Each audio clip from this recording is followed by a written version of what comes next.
Hi, folks. I just wanted to give you a heads up on something. Next week in the paper, there's going to be a notice about elected officials' salaries.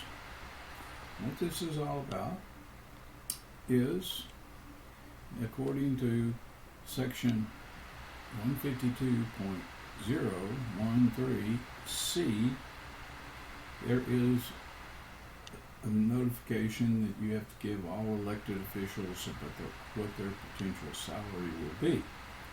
And it says it's been submitted to Commissioner's Court for approval. And there'll be a public hearing where you can voice your opinion. Although they didn't state that here. There should be, as part of the thing, that when and where the public hearing will be held, and you can do it. But it also advises the elected officials that 152.016, the local government code, sets forth an elected official who is aggrieved. In other words, he's not satisfied with his salary for some reason. So, okay, let's go to the next page. And oh yeah, down here at the bottom it says combining tradition with a vision of for the future. Okay.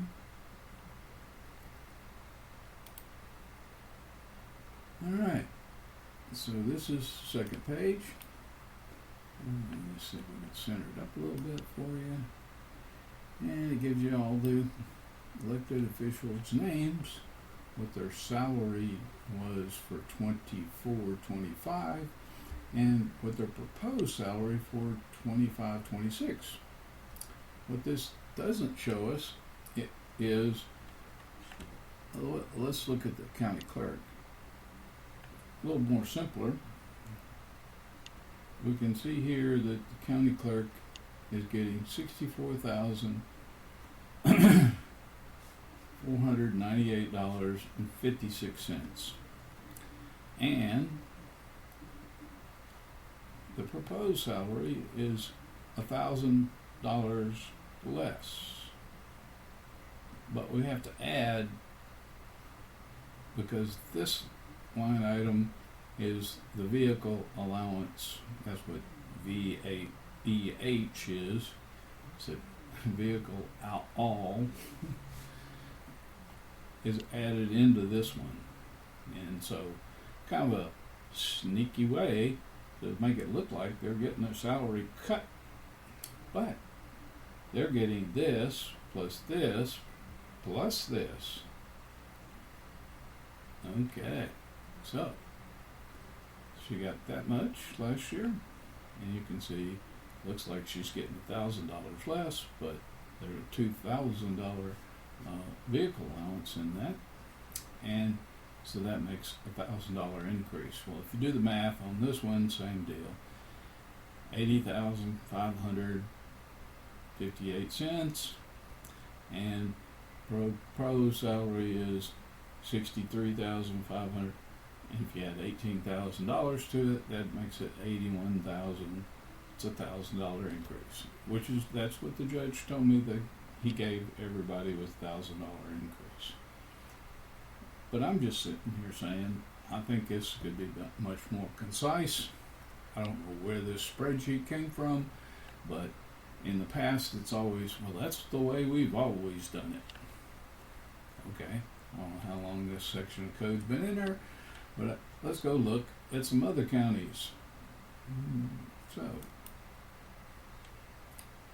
before I get into this, I'd like to give a shout out to some people that are helping me, and that is Shepherd Insurance Agency. They have auto, home, commercial, and more. And you can find them at 936-628 auto in Shepherd, Texas. Tell them that Ray sent you. Okay. Well, back to this. Here we are.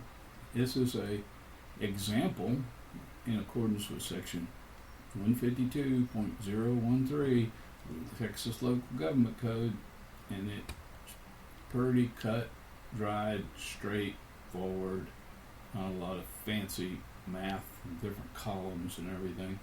It has 2024, and then it has propose, okay, and what the increase is. Pretty straightforward. This particular budget, I think, is from Hayes County. Okay, so here's another one. This one is from Delta County. Okay. And this is a small county. Not too far from here, evidently 7.5. Anyway, county judge, $50,000 last year, $53,000 this year. Doesn't get any kind of stipend or anything. There we go. Simple math, $3,000. Okay? County judge gets supplement and the juvenile judge. That's probably the same person. He's getting all these. But beside that, let's go to county commissioner. Okay? Same thing, $3,000. We go to justice of the peace, $3,000. Sheriff, $3,000. You know, county attorney, $3,000. So I'm just saying, I think we can make it simpler. Okay. District attorney, district clerk, $3,000. Okay. And I think I have one more. Well, that's not it. That's all for now, folks. Again, it's coming out in the paper. Don't be confused by all the numbers. The numbers are $1,000 for every employee of the county. That's all for now. And be sure and stop by my friends over there at Shepherd Insurance. And hope y'all have a good evening.